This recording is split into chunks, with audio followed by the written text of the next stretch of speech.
Hello everyone, it's Wednesday on Your View. Welcome to the show. I am Morayo Afolabi Brown. As always, I have the ladies with me. Hello, Takwe Makodiga. How are you doing today? I'm very good. Grateful to God. When sleeveless makes me see all my tiny glass shards on my body, I used to feel like I have flawless skin, but now we have small things there. But towards the end of the year, there are two things the conflict that flows through my mind. The conflict of, let us review your goals. You said you were going to do this. You said you were going to do that. The second side of the conflict is like, be grateful to God you're alive. Calm down, there will be another time. Many people had all these great plans and they actually achieved it, but they are not here to share the story of all their achievements.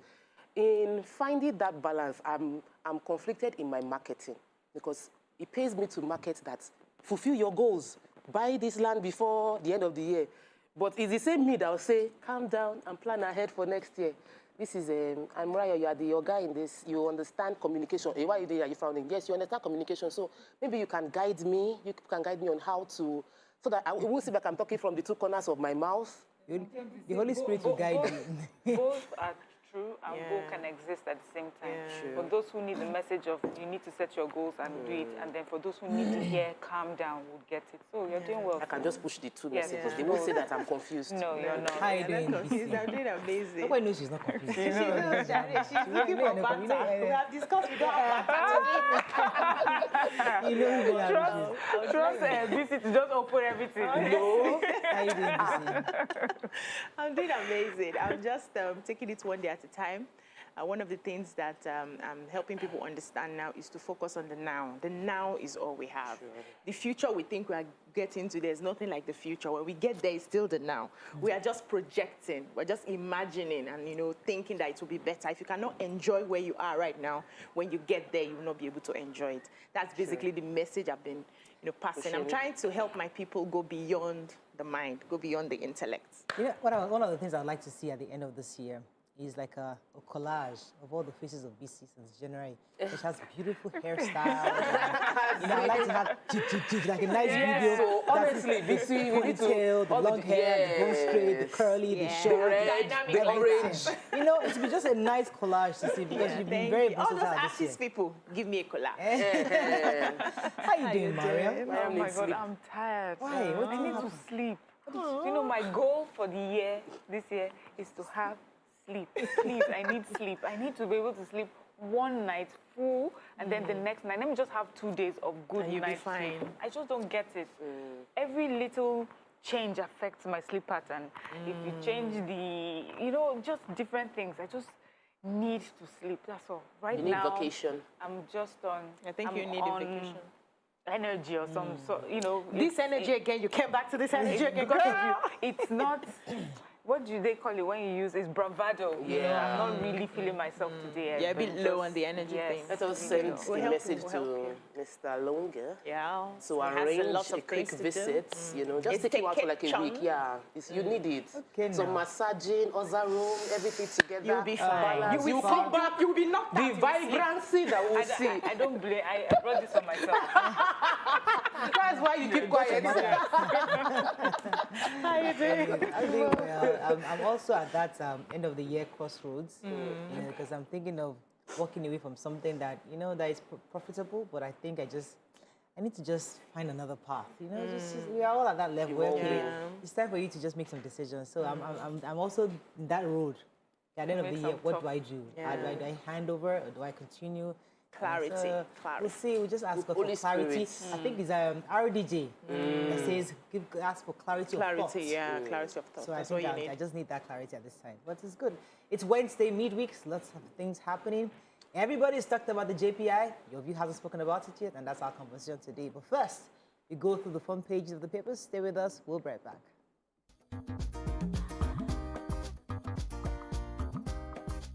Stay tuned. Your View will be right back. Okay, let's start with the Punch today. FG lists loopholes. UN, US, others demand sanctions as the hashtag NSAS report. 5 dead, 15 vehicles destroyed as phone call triggers the Lagos gas explosion. Suspected herdsmen kidnap, kill Ondo butchers, tricked to buy cows. 300 monarchs backing Tinubu for 2023 presidency, says campaign coordinator. NAF conducted 3,700 counter-insurgency missions in 2021, says Air Chief. We appealed case of Nigerian girl wrongly jailed in Cote d'Ivoire, says federal government. FG plans $100 billion Nigerian-Brazil initiative on economies and fuel security. FG blames theft, insecurity others as oil production plunges. Okay. Yesterday, there was a gas explosion on Ojekunle Street off Ladipo Street in Mushin area. They said that this happened about 7:30 a.m. The puff-puff lady was frying her puff-puff, and just beside her was the man that sells cylinder. He was selling to a customer, and the customer got a phone call. The moment the customer picked it, there was an explosion. Whoa. The woman frying puff-puff died. Oh, God. The man selling the cylinder, his customer, and 2 other people. It was also an area where there are lots of mechanics, panel beaters. So the cylinder man also gives that cylinder sells it to, you know, the panel beater. So they said many vehicles were affected, about 15 vehicles. They talked to a few mechanics there. Some were saying that some of their customers' cars were affected in the explosion. So this is really sad. But, you know, on that note also, we need to look at how we can better arrange and manage marketplaces so that places where there are cylinders and explosives like that will be safer, you know, to do business around there. So we can either put them in a different place, and then ask people that come to those areas not to pick calls, just like they do at the fuel stations, you know. You already have a sign that says you cannot take calls or make calls there. And also it was worrying to know that the person who is frying puff-puff is just beside the person who is selling cylinders. Gas. We need to Those two rearrange don't that. mix. Yes. Yeah. So 2 butchers have been killed by gunmen suspected to be Fulani headsmen in the agrarian community of Ajadusi Ala. That's in Akure, North Local Government area of Ondo State. They said the bandits stormed into the town on Monday, started shooting sporadically into the air before kidnapping the victim. So one of the victims who was able to escape was narrating the story, and he said that they called and asked that the victims come and buy cows. So these are people they've been transacting businesses with. He said himself and his boss and 2 other members of the business. Now, the boss kept feeling like, we don't need this cow right now. We shouldn't buy this cow. But then they kept on calling that the cows are ready, come and pick it up. And so they traveled to the place where they were supposed to buy the cows. They came down from the vehicle and said they should move towards the bush where they can just easily get in the cows into the truck. So the bandits went into the bush, the businessmen, so to speak, went into the bush and came back with guns, started shooting. The person who was narrating this barely escaped with machete all over his body. He said they macheted him. He just lay down on the floor, like pretending to be dead. And then they killed 2 of them. One is still being held with them. So the police is saying that they initially felt it was a case of armed robbery. But when they started investigating, they realized it's a case of banditry, and these are people who have been doing businesses with, so they know their faces and everything. Investigations are ongoing. They are still looking for the person who has been kidnapped, and hopefully they'll find him. Okay, let's take the economy. So the Vice President, represented by the Secretary General of the Federation, Boss Mustafa, speaking, declaring open the Nigerian Diaspora Investment Summit 2021, which was done in partnership with the Nigerian in Diaspora, the NIDCOM, the commission, the Nigerian Diaspora Commission, was speaking about a plan which will empower our agricultural sector, deploying technology from Brazil. So Brazil is one of the countries that has moved actively from 3rd to a developed country and exports large amount of food using their own homegrown mechanized farming system. So now this partnership with Brazil would involve about $100 billion, but would help us set up 780 agricultural service centers across the country, and this would be a catalyst. So both technology and training across 780 locations within Nigeria, funded with about over $100 billion, using agricultural technology from Brazil. I think it will go a long way in improving our food security and providing employment. but I cannot wait for us to start implementation, because most time we hear these things when we're launching one thing or the other, but we need to, but it sounds good. Yeah. Except for we, the people, circumvent the process. Yeah. As we usually do. Okay, moving on to The Nation. UN, US SANS to government. Act on Lagos #EndSARS report. 5 died, 12 injured in Lagos explosion. 6 jailed, 141 years for drug trafficking. Governors insist on litigation to end Paris Club refund. Why ASU can't go on strike by Ngige. IMF, E-Naira will cut costs of diaspora remittances. Okay, which story are we taking? Okay, let me take the IMF. E-Naira will cut costs. So the International Monetary Fund says that the introduction of E-Naira by CBN would will reduce the cost of annual diaspora remittances to Nigeria. They're saying that they have identified Nigeria as one of the major remittances destinations in sub-Saharan Africa. So we know that remittances are typically made through international money transfer operators, like Western unions, and then the fees range usually between 1% to 5% of the amount being transferred, and that comes to about $24 billion annually. So IMF is also willingly offering technical assistance and policy advice.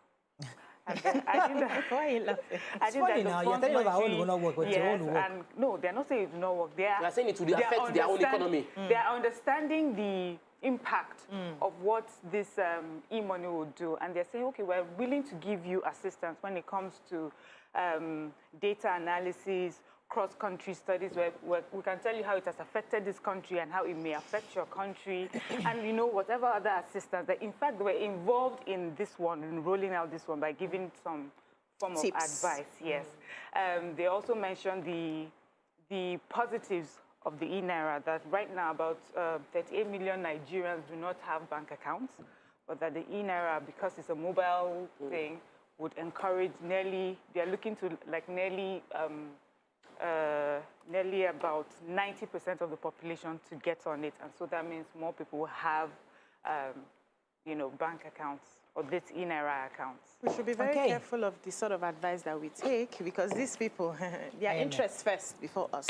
But I took the story yesterday where ASU has threatened the federal government that in 3 weeks, they will be going on strike if nothing is done to attend to their memorandum of understanding or act.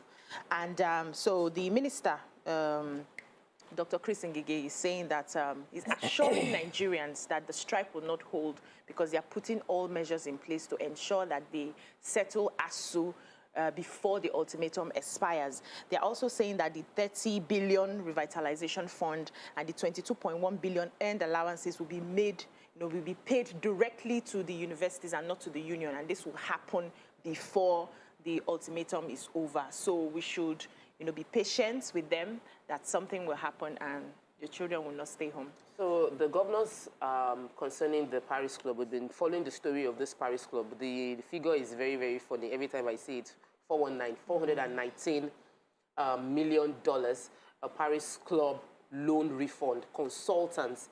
The governors met in Abuja Monday evening, and they all agreed that for the sake of the prosperity of the states, the government cannot afford to be making deductions of the deduction of the $419 million cash from the federation account, because it will reduce the allocation that gets to the governors.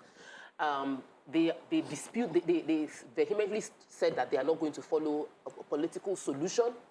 That a source that refused to be named said that the governors have reports from the EFCC that supports their case, and it's already in the court, and they feel that whatever the consultants used to get that judgment that gave them $419 million cannot face appellate court, and that if they continue with the court, the case will probably be struck out. So they are going to follow litigation as their own solution to the matter, and nobody should advise them to consider political solutions. Okay, so I was going to take this EndSARS, #EndSARS report. So the United Nations have all commended the reports that have been out, and they're saying that they urge the government to implement the recommendations of the judicial panel to rebuild trust and start the process of healing and reconciliation. And the U.S., on their own part, said that the events of the #EndSARS had led to serious allegations against some members of the security offices, and they look forward to Lagos State and the federal government taking suitable actions and measures to address those alleged abuses in the report. And of course, Femi Falana and other lawyers have also insisted that implementation, that's where we are right now, there must be full and complete, total implementation of the recommendations by the judicial panel. Okay, let's go on a quick break. When we come back, we'll continue with the review. Stay with us, we'll be right back.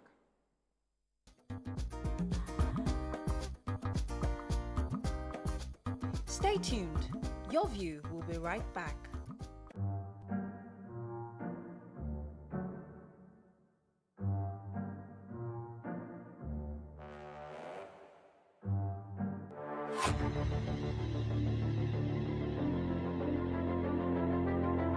At TVC Communications, we're all about our audience. Millions of viewers, listeners, and readers every day all around Nigeria. Our 2 TV stations are among the most watched in Nigeria. TVC News is our award-winning 24-hour national and international news channel headquartered here in Lagos, broadcasting live from our custom-built state-of-the-art news headquarters. TVC, the top-rated family entertainment channel, is the place for fun, music, and information. With our breakfast show, Wake Up Nigeria, the all-female chat show, Your View, the best soaps and dramas from Nolly, Bolly, and Hollywood, music and entertainment blast, courtesy E-Splash, and of course, award-winning news and current affairs. It is all here. With news bureau and studios around the country and the ability to go live anywhere, anytime, we are first for breaking news in Nigeria. Awarded the NMMA TV Station of the Year, TVC News is the station of choice for news that is first, accurate, balanced, and reliable every time. TVC and TVC News watched by over 4.5 million people in Nigeria every day on terrestrial, DTH, DTT, OTT, and available to viewers in the UK on Sky TV. Watch all of our world-class programs on TV, online, and on our app. TVC and TVC News, the best entertainment and news for Nigeria on TV and online. And when you can't watch us, listen to us. 102.3 Max FM Lagos and 90.9 Max FM Abuja are now ranked among the most listened to radio stations in Nigeria. Now, with over 1.5 million listeners every day, we're the people's favorite radio station. Best hit music, best on-air talent. Max 102.3 hit music for Lagos and Max 90.9 hit music for Abuja. We are your home for that fun, entertainment, and hit music. In Lagos, TVC, our leading family entertainment TV channel, has a 47% market share. But this is just the start of our journey, as we plan to add even more services to entertain and inform our ever-growing audience. Thanks for being part of the TVC communication story.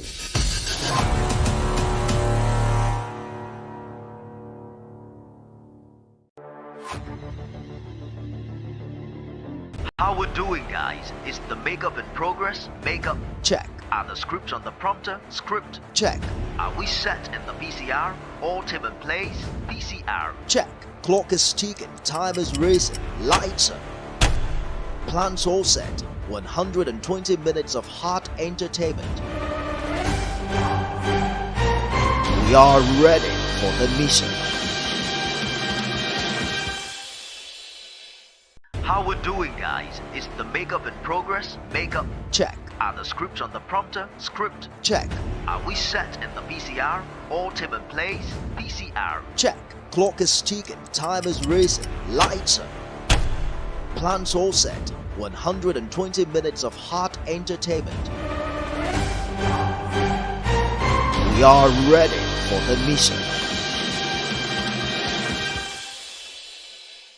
How we're doing, guys? Is the makeup in progress? Makeup check. Are the scripts on the prompter? Script check. Are we set in the VCR? All tape in place? VCR check. Clock is ticking, time is racing, lights up. Plans all set.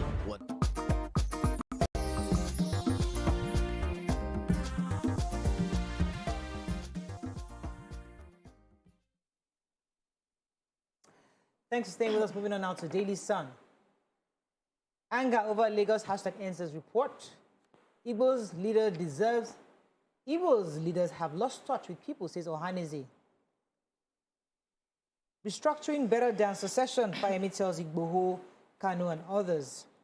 2 trillion naira loan disbursed to households, MSMEs, big firms in 1 year, says Emefiele. FG warns unions against picketing, and reps move to avert fresh ASU strike. Okay, story we taking. So, speaking as a guest lecturer at the combined 9th and 10th Zik lecture series at the Nnamdi Azikiwe University, Awka, the governor of Ekiti State, Dr. Okayode Fayemi, appealed to all the different secessionist, separatist group and saying that really we can achieve more as a united Nigeria, and that there's so many benefits, especially if we look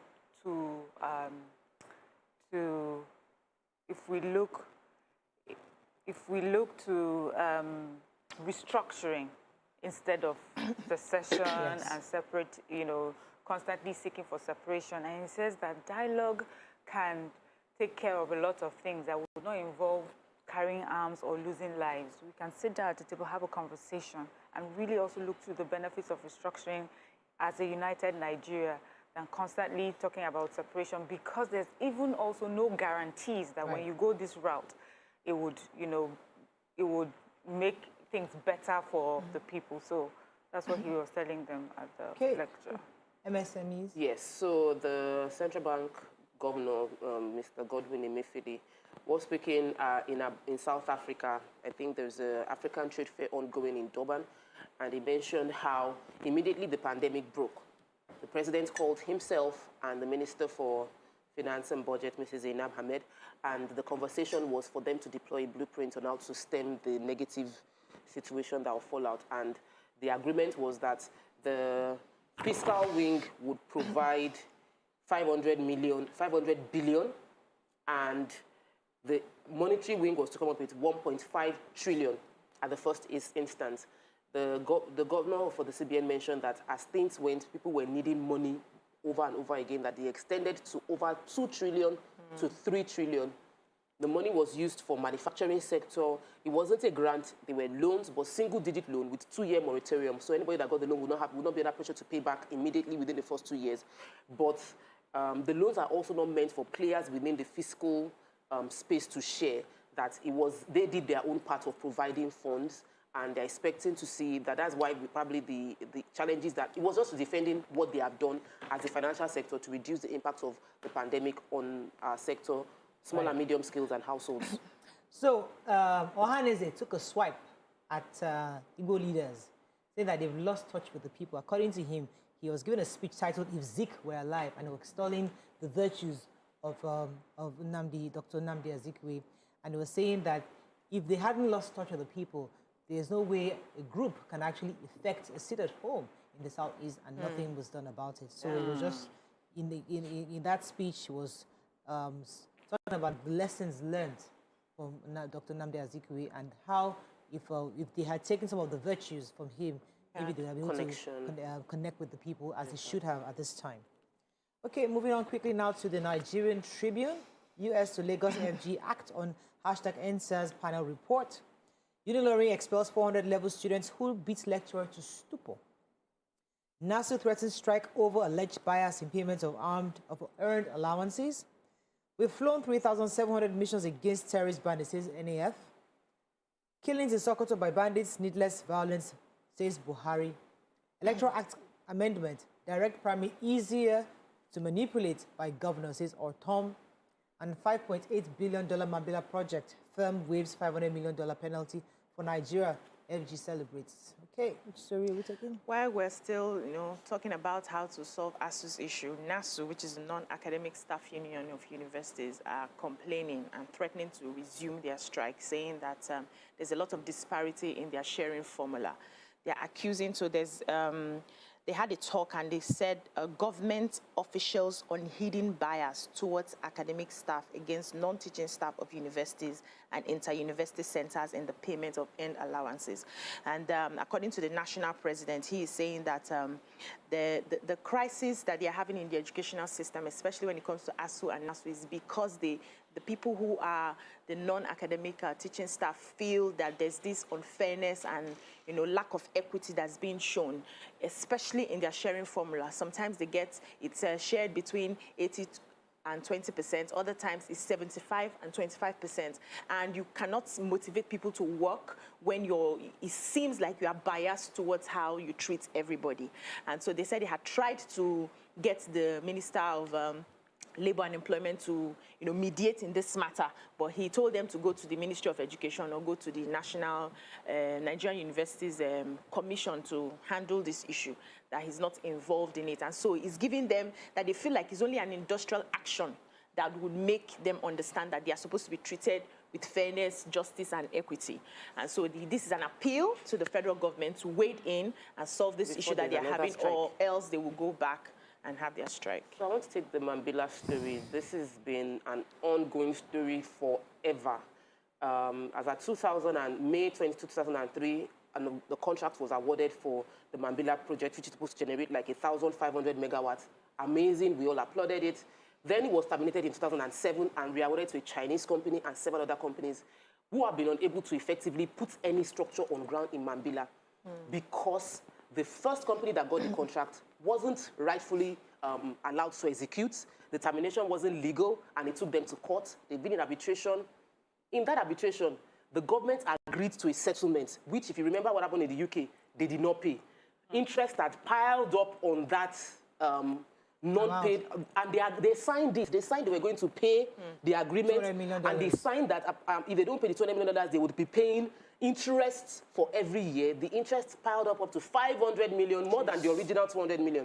Ew. Now, in an act of generosity, according to the way the paper coached it, Mr. Leno Adesoya, the chairman and CEO of Sunrise Power and Transmission Company Limited, the original person that got the contract, has waived the additional 500 million.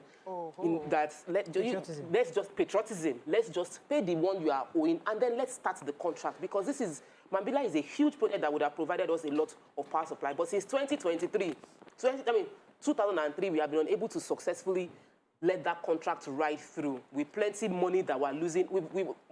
In addition to, apart from this money, we've lost billions because we didn't get the power to work, and they were going to pay money for our inefficiency in following through with the contract. Right. Mariam, you have any story here? Yeah. Okay, let's move on now to the Vanguard. Act on INSAS, we talked about that already. Economy rescue funds came from banks' cash reserves. Toju Salem, why we didn't inform families, says Wuse Hospital. Senate moves to mediate diplomatic row between Nigeria and UAE. 5 dead, 10 injured. 12 vehicles destroyed in Lagos gas explosion. Unilorin expels students for beating lecturer to comatose. Nigeria set to recover $200 million stashed abroad, says Malami. And leaders needed to unite Nigeria, says Jonathan, Eziefe, Fayemi, and others. Okay. Yes, so this is just like an update on Mr. Salem's. Remember the journalist, Vanguard journalist, that has been his body found. So the hospital, that's the General Hospital in Wuse, is saying that they're not to blame, because they're asking how come you received his body since on the 13th of October and you did not let the family know. He said it is not in their place as a hospital to reach out to relatives or to the police. He was brought in on the 13th by a police officer and a federal road safety personnel. And on the day they brought him, they said that they could not identify him, but the police officer left his number. They said the next day while they were stitching him up, they found his ID card and called the police officer and told him, we found his ID card. Come, identify the body, and then, of course, subsequently let the relatives know. And he said that was just silence from the police officer. They even put his name here. He said they called him many times, and he just stopped picking his calls, and that it is not in their place to go and tell a particular relative that he's there, because usually it happens that you tell one set of relatives, another set of relatives will come and show up and say, why did you hand over the body to this one? So it's a police work. Okay. Let me quickly give updates on the fight against insurgency. The Chief of Air Staff, Air Marshal Isiaka Amao, was defending the 2022 budget to the National Assembly, and then he mentioned how just between January till date in 2021, the Nigerian Air Force has flown 7,000 hours, ran 4,600 sorties. They've flown 3,700 flights just within the northeast and the northwest against the Boko Haram, the insurgency, and the banditry. That these are the things that we done. And I was quick to want to mention this story because many times we wonder what happens with, is anything going on? Well, a lot is going on. 3,700 is not a small amount of mission to take place and they said they also inducted 16 newly acquired aircraft into the fleet to support the insurgencies. All of this in defending the new budget for 2022, and we're hoping to see more results from them come next year. So just, do I have a follow-up story, like an update of the Saludin Waliu, a student of University of Ilorin, who beat up a project supervisor, a female lecturer, to comatose. So she had already taken the story, but just that he wanted to ask the lecturer to hide him. So they were supposed to carry out this compulsory industrial workers experience. And he did not do it. And he went to the lecturer's office and wanted to appeal to the lecturer to cover him up. And the lecturer said no. He was banging on the table and then started dishing out slaps. And when the lecturer was running away, he pursued her, jumped through the window, entered another office and was beating her up till she hit her head and collapsed. So the update now is that the management of the university has finally expelled him. So they brought him to face the panel after investigations. Now he's been expelled. They've asked him to bring all the properties of the university in his ID card and all of that. And they have handed him over to the police to continue from there. Okay, that's all we can take on Front Page Review. When we come back, move on to our hot topic of the day. Stay with us. We'll be right back.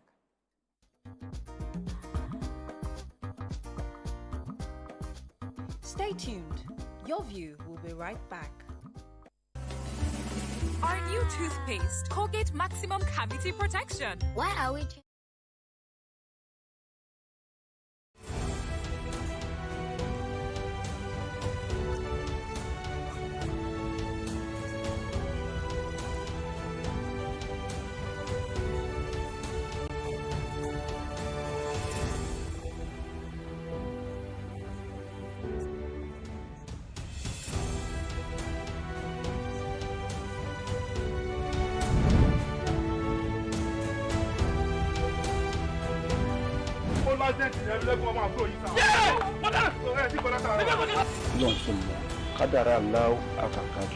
Àwọn kan wà tí wọ́n bá kú tọ́jọ́ ọkú wọn ò tí ì pé wọ́n á papòdà síbòmíì. Is that how you're gonna say it? Ọkọ̀ tí wọ́n sọ yìí. Bó ṣe wá kọ̀wé ránṣẹ́ yìí pé òun fẹ́ rí mi kájọ fojúkojú yìí kò yé èmi o. Bó ṣe pé ẹ̀rí ẹ̀mí lẹ́kùnmọ́ àyà mi ti sọ kí.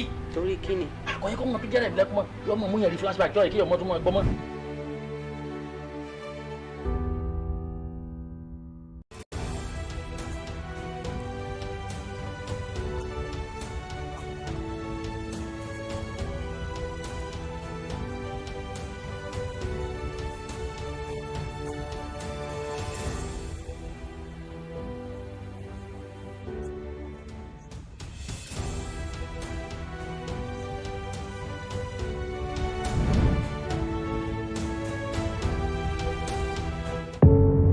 Doubt and fear doesn't occur at the canvas, it shows in the canvas.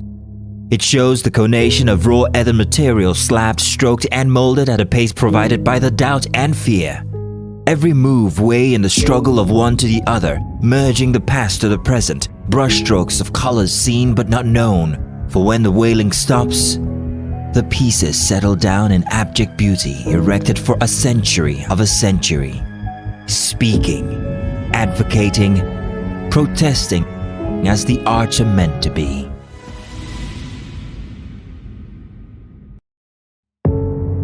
Doubt and fear doesn't occur at the canvas, it shows in the canvas. It shows the conation of raw earthen material slabbed, stroked and molded at a pace provided by the doubt and fear. Every move way in the struggle of one to the other, merging the past to the present, brushstrokes of colors seen but not known. For when the wailing stops, the pieces settle down in abject beauty erected for a century of a century. Speaking, advocating, protesting as the arts are meant to be.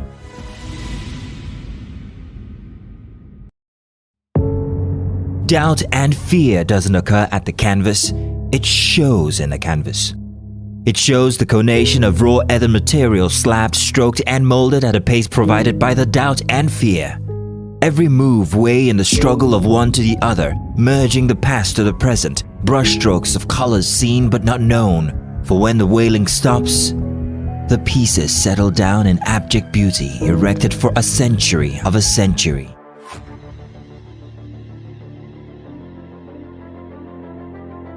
At TVC Communications, we're all about our audience. Millions of viewers, listeners, and readers every day all around Nigeria.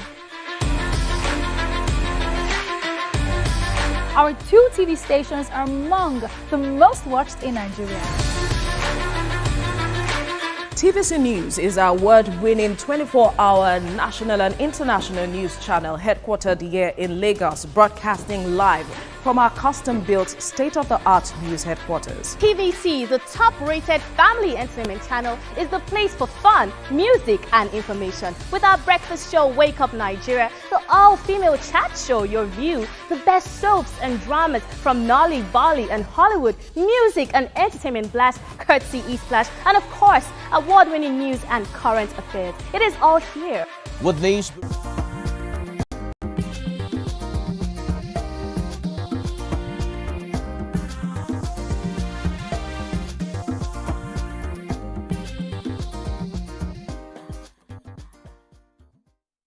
Thanks for staying with us. So, this morning we'll be discussing our thoughts on the report of the Judicial Panel of Inquiry on the defunct Special Anti-Robbery Squad, that's #EndSARS. Join us on the show for this conversation is Barrister Inibehe Effiong. Welcome to the show. Thank you, Maria. It's always a pleasure having you on the show. My pleasure to be here. All right, so Nigerians have been talking about this report, and while reviewing the report, we heard from the Lagos State government that a four-man committee will be set up to put together a white paper. As a lawyer, I want you to help Nigerians understand the necessity of this, because we'll come to the report, but why is there a need for a white paper after a report such as this has been released to the public? Thank you. The constitution of a committee or a white paper committee to review the report submitted by the panel of inquiry is not eccentric, it's not strange in itself. It is something that happens regularly, all the time. Usually when a panel is constituted or the governor impanels a committee to inquire into a particular subject under the Tribunal of Inquiry law of Lagos State or any other law in the state, any other state, upon the completion of its assignment, that panel submits a report, which is advisory in nature, which makes recommendation, note the word recommendation, to the government. The panel of inquiry does not implement the findings and the recommendations. It is left at the discretion of the convening authority, in this case, the governor of Lagos State. Now, what the white paper committee is usually expected to do is to look at the report as submitted and come out with the position of the government on it. Okay. In terms of implementation, because as I said, the panel of inquiry does not implement. Right. And we must also say that ordinarily, the recommendations of the committee are advisory. It is not, strictly speaking, binding on the convening authority. Ah. Yes. It is not binding. It is a recommendation. Yes. Because executive power is domiciled in the governor, not in the panel. Right. The reason why this has become controversial is principally because in this instance, the Lagos State government and the governor of Lagos State are interested parties in the inquiry for which this report has been submitted. So people are now saying, well, that looking at even the membership of the White Paper Committee, which essentially comprises of commissioners, the Attorney General, the Commissioner for Youth, and so on, people are asking, is the government not being a judge in his own case? Wouldn't it have been better? Wouldn't it have served the purpose of natural justice and impartiality to have the membership of that white committee totally insulated from the government? I think that is the fear that people are expressing. How can people who are not empowered to give that sort of position be a part of that panel? Because it's a government decision. You told us that external parties have recommended. It's now left for the government, use their discretion, right, to now do how put all the documents or white paper on how we're going to implement. So why would people who are not part of government be part of that white paper? That's my bit of confusion. No, they can't, because even the panel of inquiry itself had representative of the Lagos State government. Okay. In fact, the secretary of that panel, I think, was an official of the Lagos State Ministry of Justice. Right. The Lagos State government was also part of the panel. It was represented by a council. I also appeared at that panel at some point when they started their findings. I was one of those who joined the team to represent the victims of the Lekki toll gate incident. Right. So what we are saying is that when you now set up a white paper committee, the white paper committee is not required to necessarily do a fresh inquiry. No, let's not be mistaken. Yes. They are not going to call fresh evidence. They are not going to examine further witnesses. They are not going to review documents. All they are supposed to do is to say, okay, we have seen this recommendation. Regarding this is how to implement it. Regarding the renaming of Lekki toll gate, for example, to NSAS toll gate, this is accepted by government. So that white paper must clearly state what is accepted. I'll come to you. I'm sorry, but I want to stay on this for a little bit, because why would I not trust a governor who has put together a panel of inquiry, have come up with this report that many of us have commended, to also put together another panel for the white paper? Why is that an issue? Why are people now worried if this 4-man panel would actually be fair or would do a good job? So if the panel did a good job on the recommendation, why am I then questioning or second guessing what this 4-man panel would do? That's what I wanted authority. For me, ultimately, I think history will, clearly apportion responsibility on this, because the reason why people are apprehensive, as I said, is that, take for example, if there is a gas explosion in Lagos, like I think it happened yesterday. Yeah. The government now constitutes a panel of inquiry to examine the remote and immediate causes of that explosion. Ordinarily, you cannot strictly say, oh, this is the fault of the Lagos State government. It could have been due to an act of God. It could have been due to natural occurrence. It could have been due to carelessness on the part, of a tanker driver or whatever. But when you have an incident where a panel has said it was the governor who invited the military to invade the toll gate, indicting the state governor. So let us wait. Okay. Maybe we should give the Governor Sanwo-Olu some benefit of doubt. Let us see what the white paper is going to say. All right, let me come to the ladies. So you've already hinted at where the next question will go to, which is, what do you think about this recommendations of this report? What was your first opinion? Some people felt like it shouldn't have been public, but what do you think of these recommendations that this report has brought up, and how do you believe it should be implemented? I'm asking you to do white paper's job, but... No, I was not surprised with the recommendations made, because if you look at the membership of that panel of inquiry, it was generally constituted by people of proven integrity. You had Learned Senior Advocate Ebung Adegorowa, a man who has a long history of fighting for the common people. You had very credible people in that panel. So I had no fears. And the evidence were uncontested. I was part of that process. The evidence was clear and unequivocal. So when they came up with these recommendations, I was very impressed, especially on the vexed question of whether there was a massacre or not. The panel didn't leave it elusive. The panel came clearly to take a position on that matter. Now, what will now happen to implementation? I don't want Nigerians to be carried away, because, like we say, eternal vigilance is the price of liberty. To begin with, we must admit that the governor and the government of Lagos State does not have 100% power to implement recommendations of that panel. There are aspects of the panel's recommendation that must necessarily be implemented by the president and the federal government, especially the one pertaining to the conduct of the military. Because if you look at the Constitution, Section 218 of the Constitution, the operational use of the armed forces is vested in the president and commander-in-chief. Will the federal government be able? Are they even willing to implement it? I am not optimistic. And why am I saying I'm not optimistic? In 2016, We had a massacre in Kaduna State in Zaria, where Buratai's convoy was obstructed by members of the Islamic Movement of Nigeria. At the end of the day, 348 persons were killed as found by the Justice Mohammed Garba-led panel of inquiry. Has it been implemented? The answer is no. Has anybody been put on trial? The answer is no. Was anybody dismissed? The answer is no.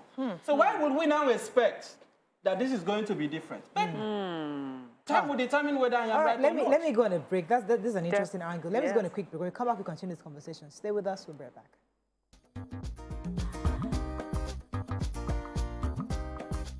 Stay tuned. Your View will be right back.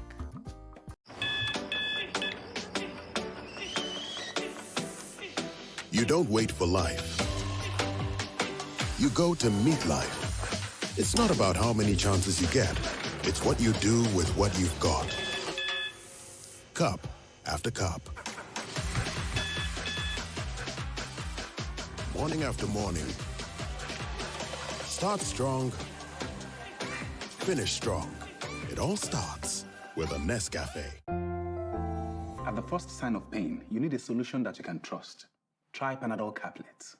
With Panadol's Optizol formula, the tablet absorbs quickly and starts providing fast and effective pain relief you can trust. Try Panadol Caplets.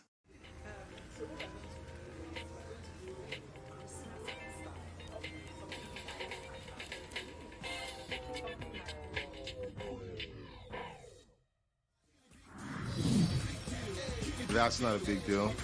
This is a big deal. Get the year's biggest deals at the Jumia Black Friday sales.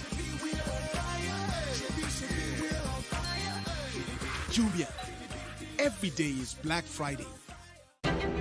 Give your kids winning energy. Milo Active Go. With the goodness of malt, milk, and cocoa, helps them make the most of every day.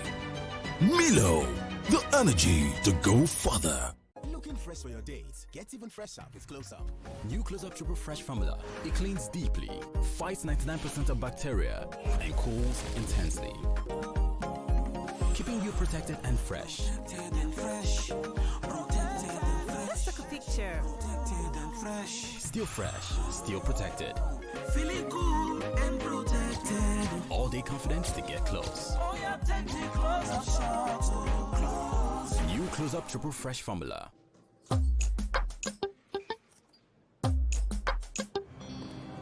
Heartburn and indigestion? Try Gestede. My recommendation for the past 26 years, Gestede. Reliable remedy for heartburn, indigestion, flatulence, and acidity. Enjoy faster connectivity and amazing discounts in the Airtel HBB seasonal offer. Get a MiFi for 9,999 Naira plus up to 55 GB data, or a router for 19,999 Naira plus up to 160 GB data. Offer valid while stock lasts. More data, more you. Reliable home broadband by Airtel, the smartphone network.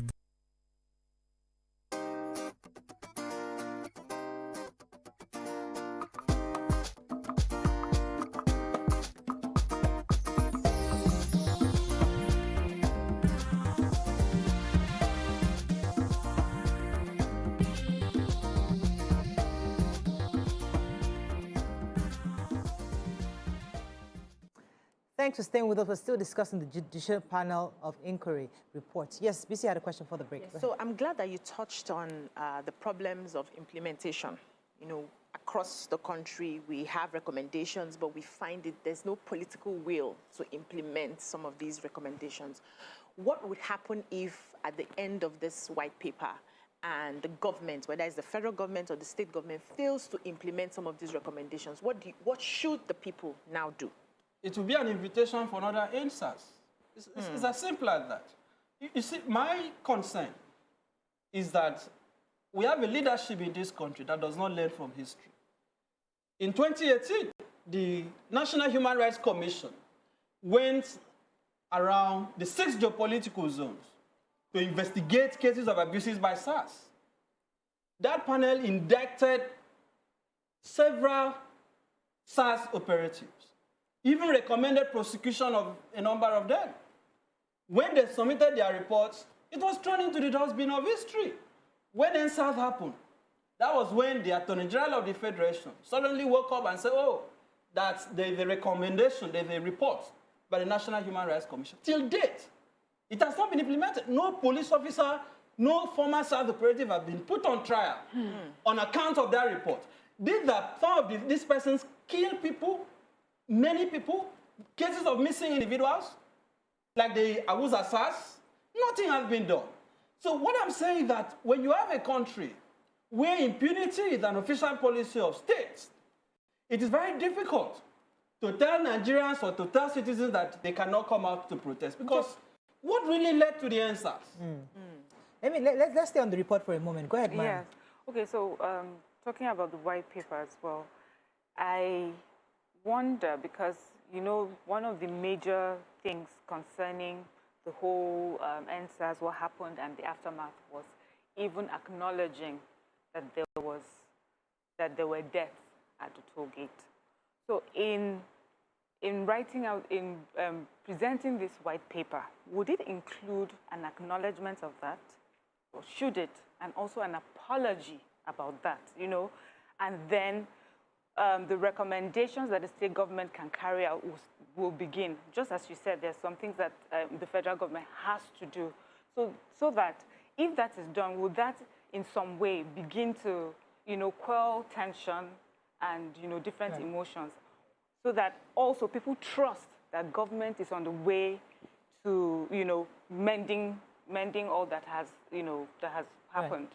It is very important for me as a sign of good faith. That is why I'm saying maybe we should give the governor some modicum of benefit of doubt to see whether he will live up to his promises.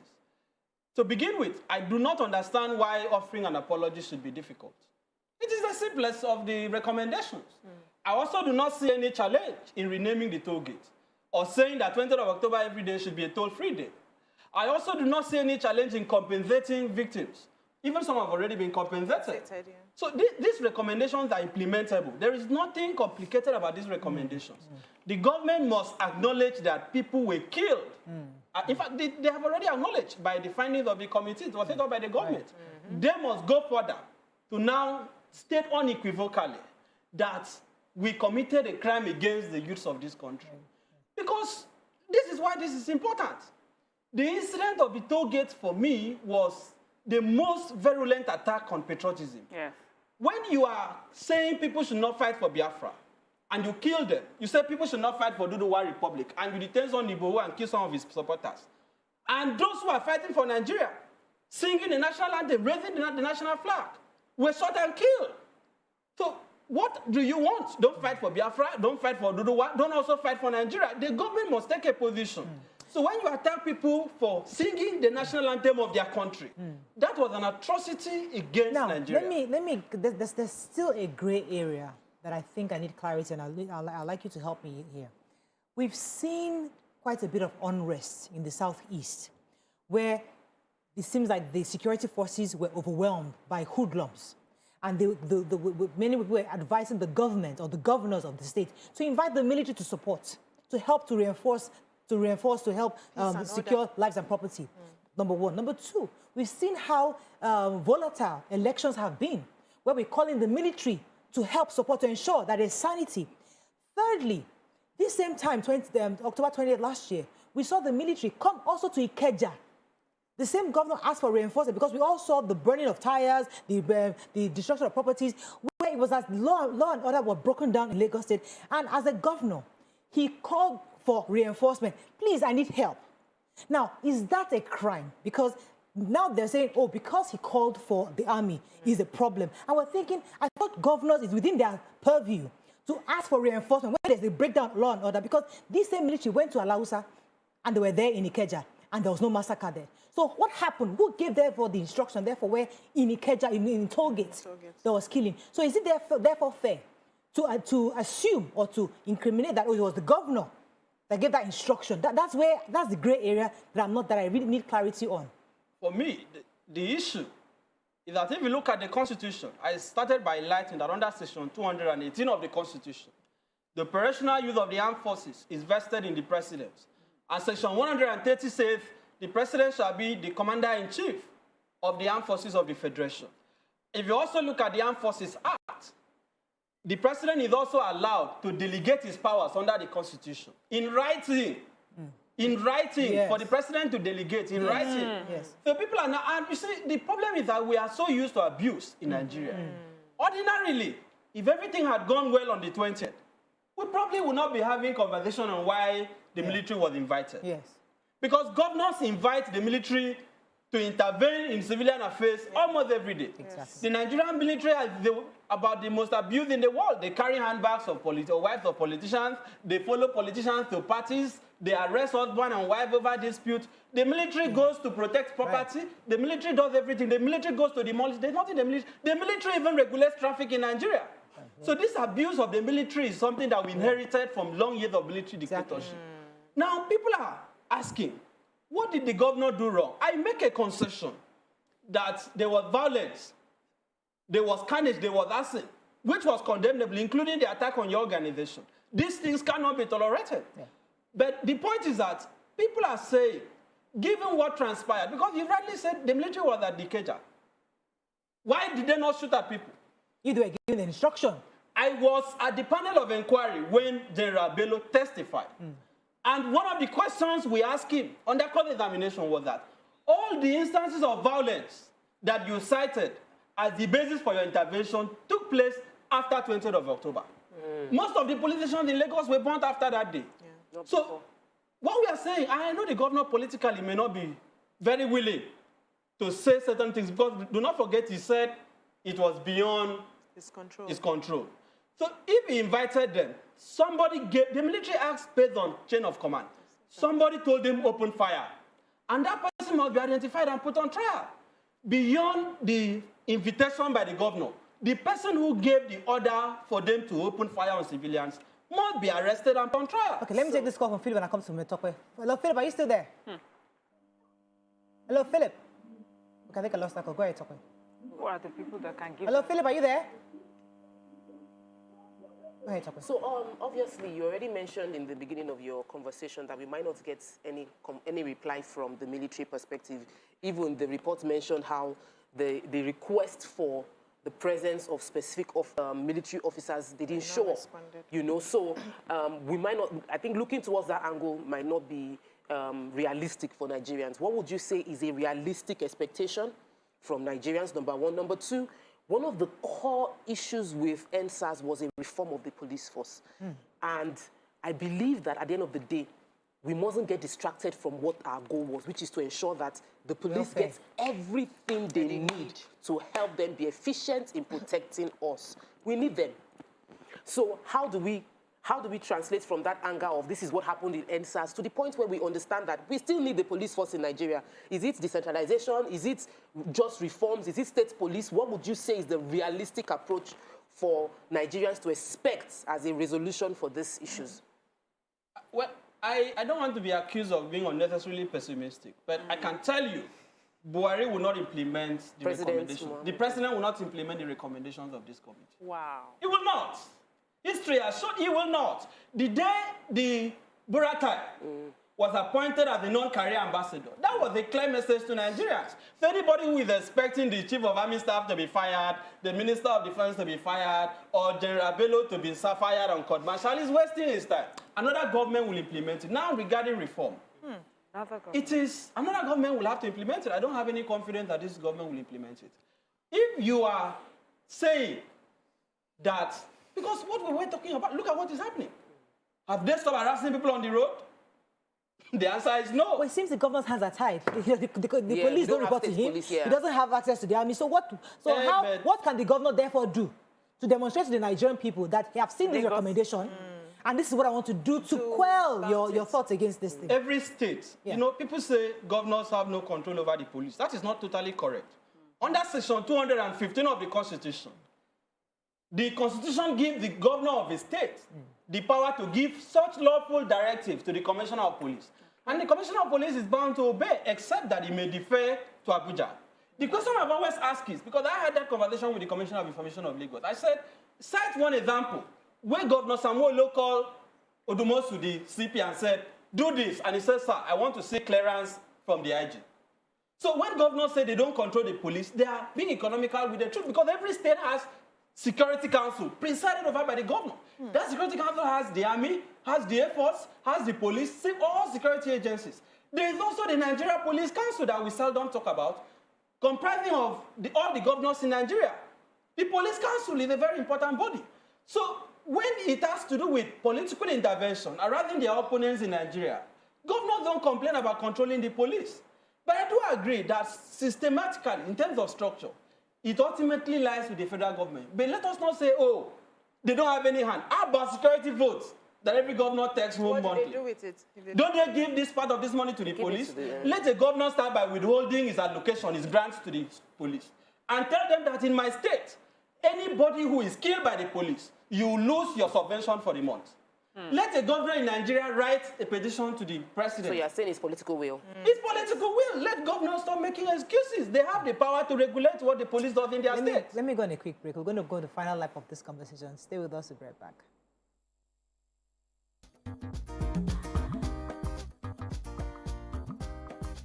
Stay tuned. Your View will be right back.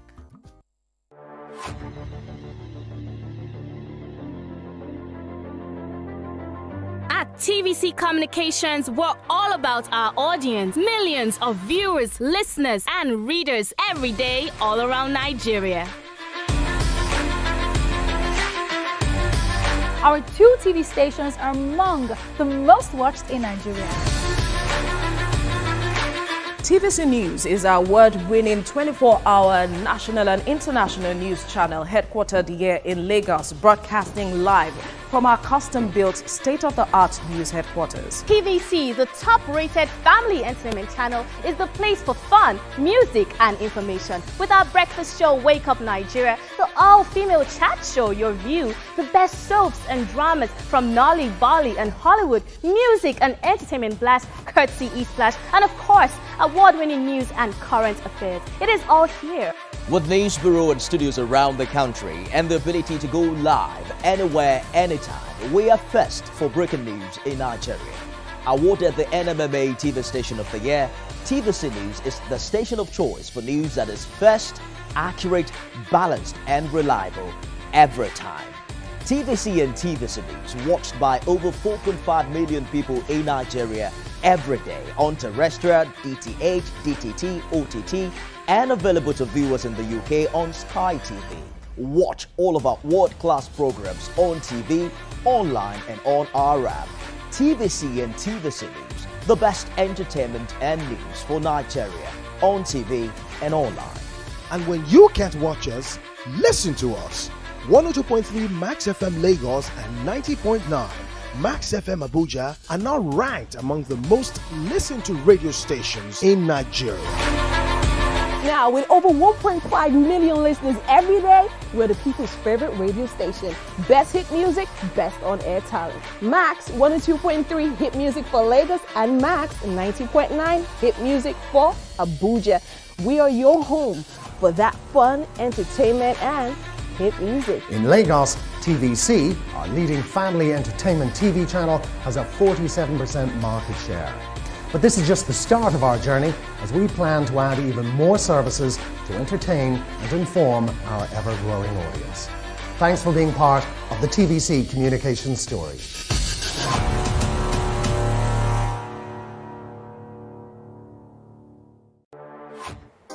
Come closer. A little bit more. Perfect. I have exciting news for you. You asked for it and you got it. Your favorite breakfast show, Your View, will be going to 2 hours. We're going to have in-depth analysis of the newspaper review and more conversations on the hot topics. The ladies of Your View and I will be stirring up our guests to get an in-depth into all the various topics, and you, our viewers, will have the opportunity to call in and share your views. After all, it's Your View. Join us on Your View, 9 a.m. to 11 a.m. for a fantastic conversation. Don't miss it.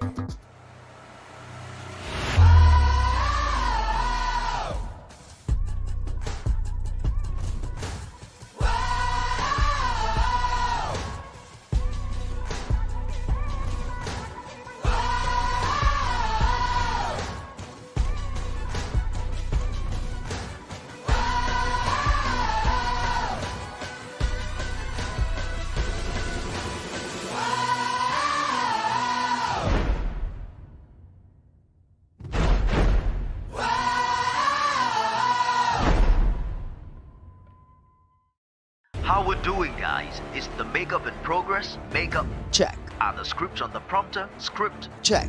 Are we set in the PCR? All team in place? PCR, check. Clock is ticking, time is racing, lights are. Plans all set. 120 minutes of hot entertainment.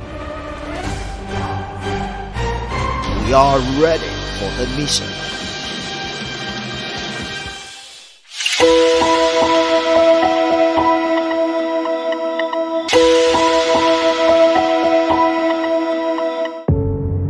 Doubt and fear doesn't occur at the canvas, it shows in the canvas. It shows the conation of raw ether material slabbed, stroked and molded at a pace provided by the doubt and fear. Every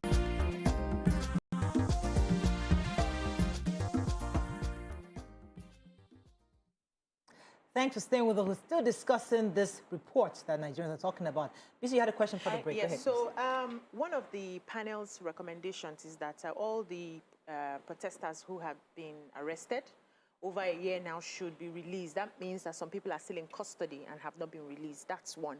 But now that we're now having that feeling that these recommendations, even after the white paper, may not be, adhered to or implemented, what do we begin to do? Because I know that the US, on one hand, has said that they are waiting for the white paper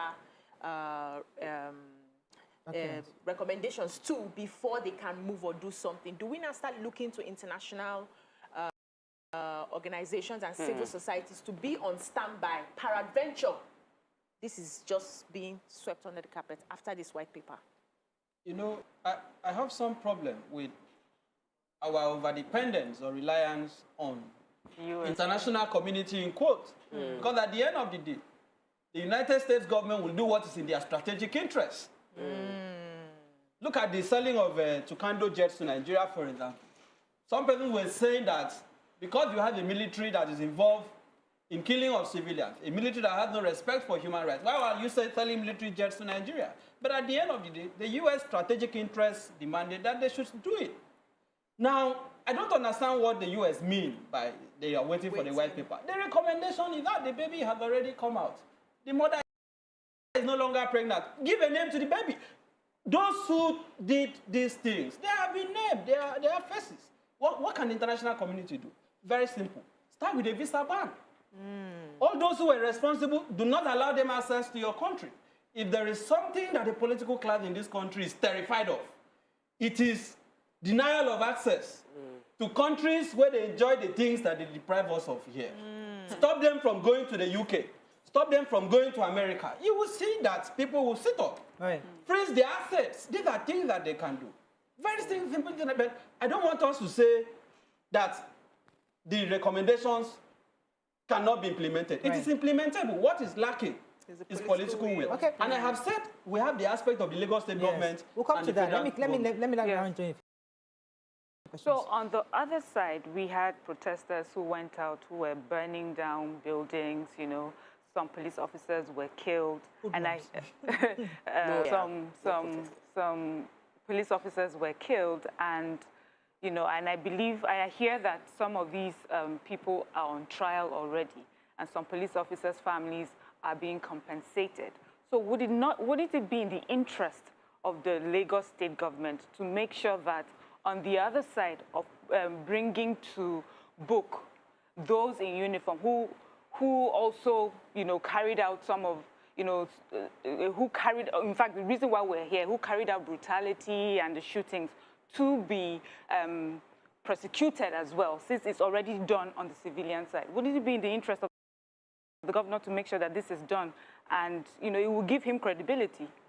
First, let me say I haven't seen evidence that the genuine NSAS protesters, some of that I saw, that I witnessed, because at some point I participated in that protest. There was a day that, I was privileged to lead lawyers in Lagos to the Commissioner of Police Office to protest. Somebody cannot say I burnt anybody's property or that I am a hoodlum. The genuine protesters were not involved in this carnage. Now, what we must realize is that there is a lack of culture of responsibility, of accountability in this country. I have told you that in 2018, the National Human Rights Commission indicted several police officers for killing Nigerians None of them have been put on trial. This is despite the passage of the Anti-Torture Act under this government in 2017 that criminalized the torture of suspects in Nigeria. Now, let us wait and see, because they are saying, oh, white people, and all of us are talking about Lagos. There are 26 states in Nigeria. How many of those states have even submitted their reports? How many states have set out a certain amount of money as compensation apart from Lagos? How about the federal government? Osibanjo has not told us. The National Economic Council has not told us. When are they sending the supplementary budget to the National Assembly? So based on what you're saying, to compensate the victims. Because based on what you're saying, there are three names that were mentioned in the recommendations. So we have Lieutenant Colonel S.O. Bello, Major General Godwin Omelo, that's from the Army. And from the police, we have the CSP Raji Ganiyu, who is the Divisional Police Officer at Maroko Police Station. These are people that, based on the recommendations, they're asking that they should indict or they should undergo disciplinary actions. But based on what you're saying that that might not be done because it comes from the federal government. But on the part of the Lagos state government, and I want us to have an open conversation here, a private company was indicted, the owners of the toll gate.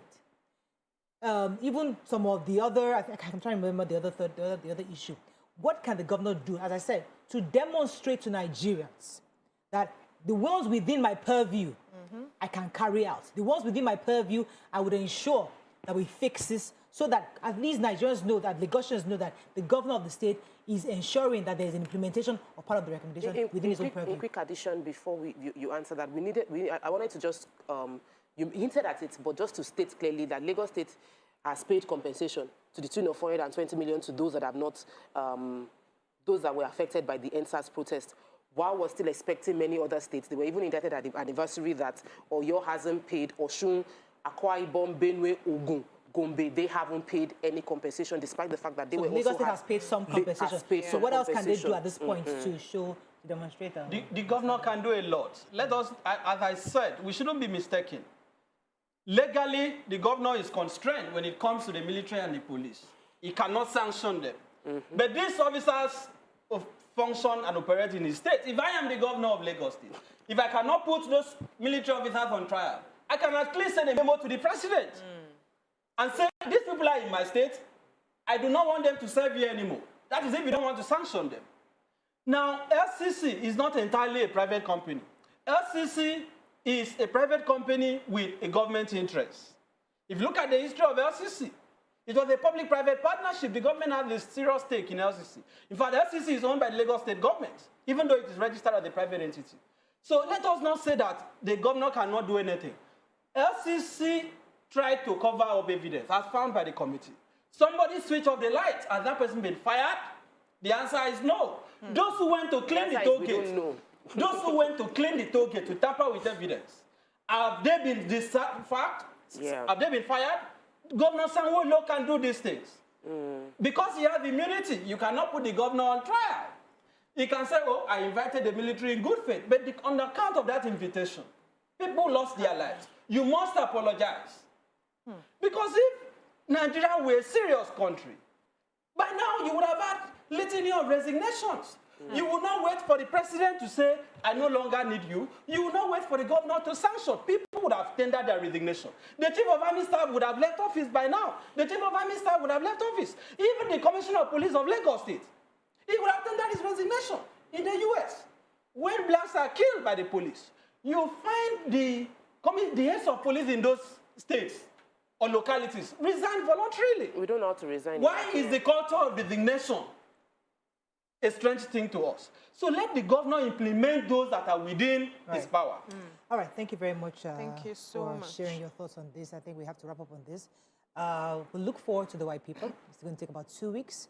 And we know the governor of the state, Lagos State has demonstrated in good faith to constitute this panel of inquiry. And I mean, I'm also particularly impressed that they were independent enough to carry out this investigation. Because I remember I was telling somebody the other day, when I was a young girl, during the Babangida and Abacha regime, this was almost impossible. But thank God for democracy that these people were allowed to work independently. Now we have this report. The next steps is what we're waiting for. That the governor of Lagos State did show that he in good faith that this committee was set up, will also have in good faith implementation of the white paper which we're expecting in the next 2 weeks. Thank you very much, sir. Oh, my pleasure. It has been my pleasure speaking with these powerful ladies. That is all we can take on this segment. When we come back and move on to other topics, stay with us. We'll be right back.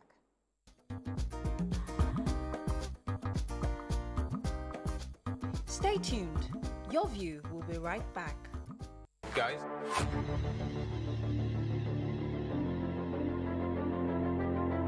At TVC Communications, we're all about our audience. Millions of viewers, listeners, and readers every day all around Nigeria.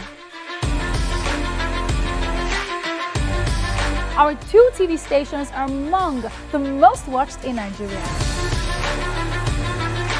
TVC News is our award-winning 24-hour national and international news channel headquartered here in Lagos, broadcasting live from our custom-built state-of-the-art news headquarters. TVC, the top-rated family entertainment channel, is the place for fun, music, and information. With our breakfast show, Wake Up Nigeria, the all-female chat show, Your View, the best soaps and dramas from Nolly, Bali, and Hollywood, music and entertainment blast, courtesy E-Splash, and of course, award-winning news and current affairs. It is all here. With news bureau and studios around the country and the ability to go live anywhere, anytime, we are first for breaking news in Nigeria. Awarded the NMMA TV Station of the Year, TVC News is the station of choice for news that is first, accurate, balanced, and reliable every time. TVC and TVC News watched by over 4.5 million people in Nigeria every day on terrestrial, DTH, DTT, OTT, and available to viewers in the UK on Sky TV. Watch all of our world-class programs on TV, online, and on our app. TVC and TVC News, the best entertainment and news for Nigeria on TV and online. And when you can't watch us, listen to us. 102.3 Max FM Lagos and 90.9 Max FM Abuja are now ranked among the most listened to radio stations in Nigeria. Now, with over 1.5 million listeners every day, we're the people's favorite radio station. Best hit music, best on-air talent. Max 102.3 hit music for Lagos and Max 90.9 hit music for Abuja. We are your home for that fun, entertainment, and hit music. In Lagos, TVC, our leading family entertainment TV channel, has a 47% market share. But this is just the start of our journey as we plan to add even more services to entertain and inform our ever-growing audience. Thanks for being part of the TVC communications story.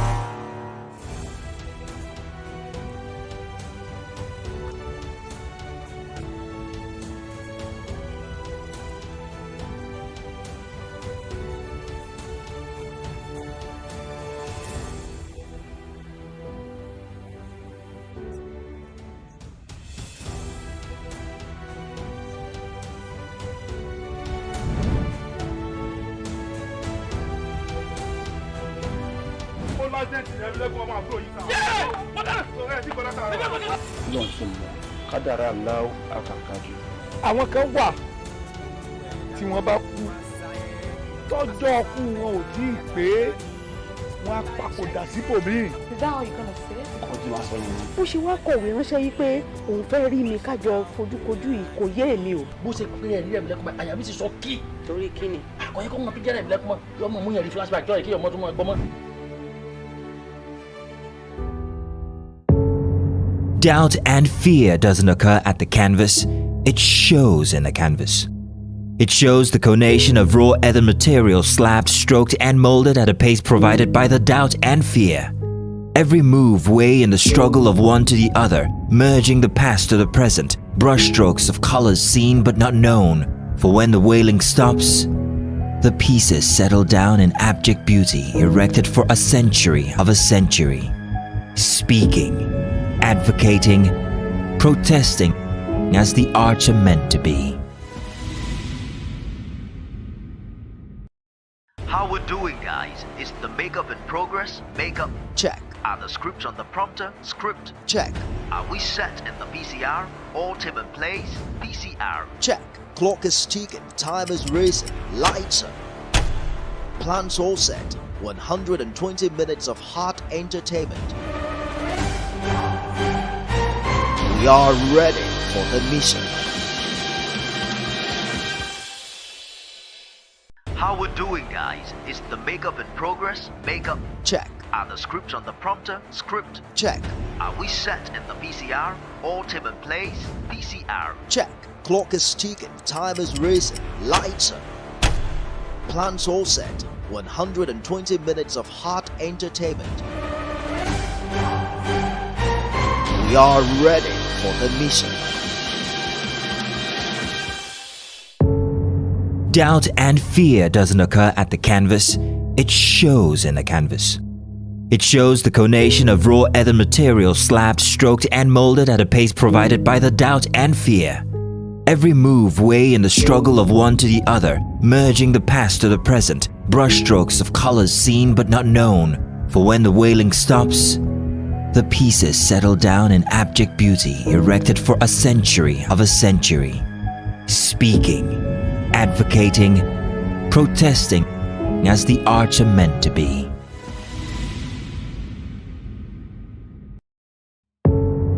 Doubt and fear doesn't occur at the canvas, it shows in the canvas. It shows the conation of raw ether material slabbed, stroked and molded at a pace provided by the doubt and fear. Every move way in the struggle of one to the other, merging the past to the present, brushstrokes of colors.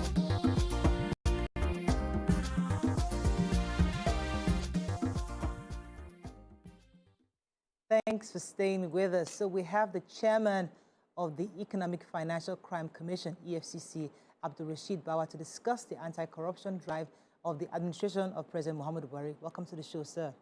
Thank you very much. Thank you for having me. Yes, last time you were here, you were the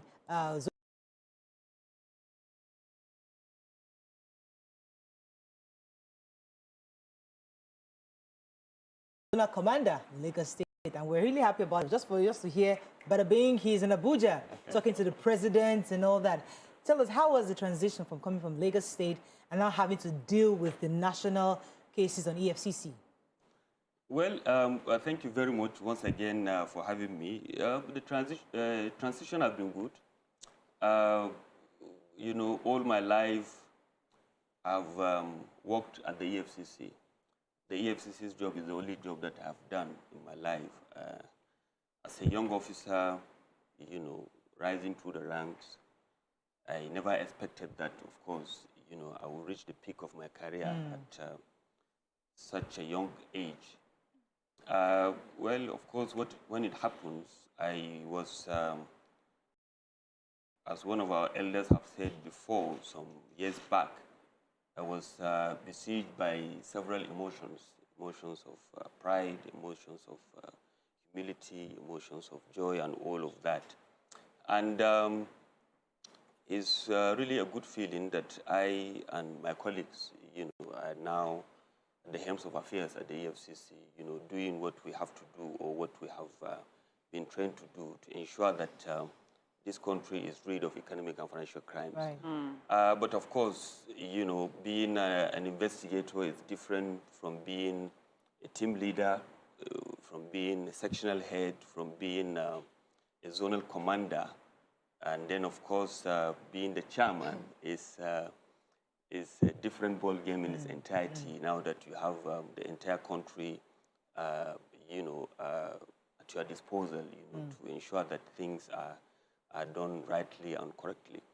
The timing, of course, is not enough. 24 hours always, you know, you have to work and ensure that building the system as well as reaching out. When you got the job, what did the president tell you? When you doing that, what did he tell you? What was the brief? What did he tell you after you became chairman? What did he tell you? Morayo, do you think that I will sit here and tell you what I discussed with the president of the Federal Republic of Nigeria? Everybody knows the president's stand, you know, on corruption. Everywhere, you know, we have his picture looking down on us, you know, reminding us that if we don't kill corruption, corruption will kill this country. The political will that the country has been clamoring for, you know, for the fight against corruption is now here with us. You know, everybody has seen that. Everybody is having the feeling, you know, that corruption is being fought, and that has been the position or the life of His Excellency, the President of the Federal Republic of Nigeria, and that is what the EFCC is set out to do. So discussion is on that path.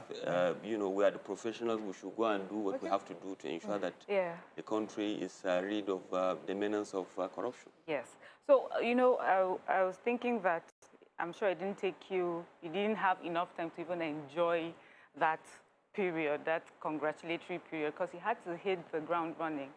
And a lot of people have said, you know, we're seeing you a lot on TV, we're seeing you at court cases as witness. You seem quite hands-on and involved.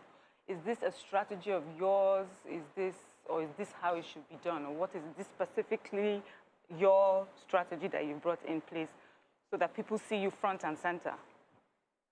Well, of course, every leader is supposed to, you know, lead from the front, you know, and you have to lead by example.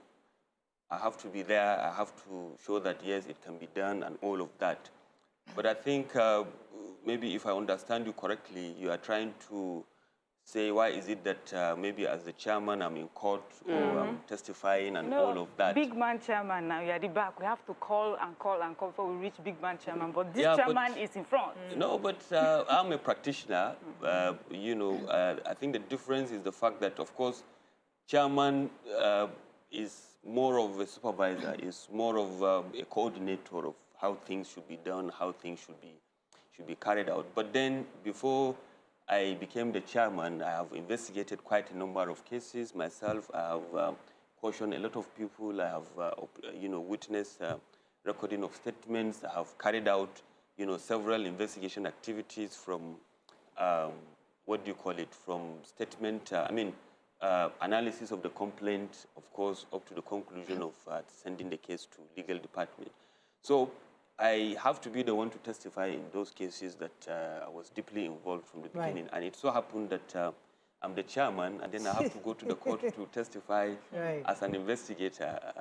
So that is what it is. All right, so let's talk about the job proper.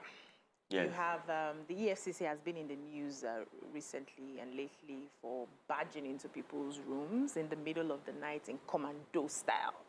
And a lot of Nigerians are not really finding it funny. We've seen videos on social media where innocent people came out to say, I just went to this hotel to have a good time, and then EFCC officials barged in and they couldn't even apologize. They told me, you know, those stories have been out there.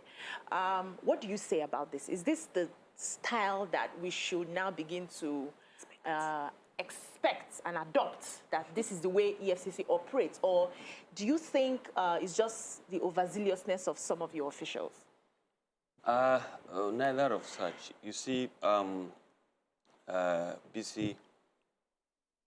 the EFCC is an institution that was established in 2002.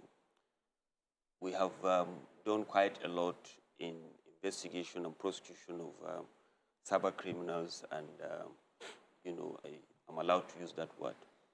It is not part of who we are, you know, by our mandate to be violent in nature and whatever. After all, economic and financial crimes are non-violent crimes by definition. If you look at the provision of Section 46 that define economic and financial crime, it is defined in there as the non-violent, you know, crimes carried out by group of individuals in an organized manner, etc., etc.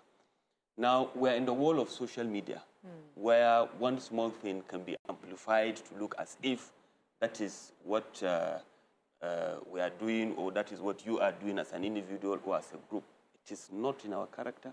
That is not what we set out to do. That is not what has happened. You know, look, from January to date, we have arrested nothing less than 2,000 alleged suspected cyber criminals across this country. And then you have one or two, you know, persons complaining about something. Of course, we need to be concerned, you know, about human rights, about people's privacy, etc., etc. But then, if you look at the statistics vis-a-vis people that were arrested or people that are complaining that this is what has happened and all of that, then we are looking inwards to see that where we are wrong, you know, we correct that and we admit, we apologize, you know, and then we move on. But I want to assure you that all the sting operations that we carried out, we carried them professionally. We carried them within the ambit of the law. You know, we are a law-abiding institution, and will continue to be a law-abiding institution to the latter. So let's share a few victory stories. You've been appointed since 24th of February this year, and I would like you to share, because many times Nigerians have been, over the years, built a level of distrust of the system. And I always say that because we don't hear enough from our officers, whether officers of the law, political officers, we don't know they are working. We don't believe they are working. I would like you to tell us, since you came on board in February 2021, what are the cases you've won, cases you lost, recoveries that have been made, landmark achievements that you would say this journey has been worth it for you so far, and that would encourage Nigerians to keep trusting EFCC to continue to do the job they've been created to do? Yes, I think, I don't know whether I'm qualified to say that, but as a Nigerian, I know that we have to learn to trust our leaders. Very important. You know, how can somebody wake up in the morning, dress up, see his children off to school, and then set out to go to his office, and then he will not be working? You understand? You understand? The Nigerians should expect that people are working. But are we working maybe to expectation in all strata of government? You know, some are not, etc., etc.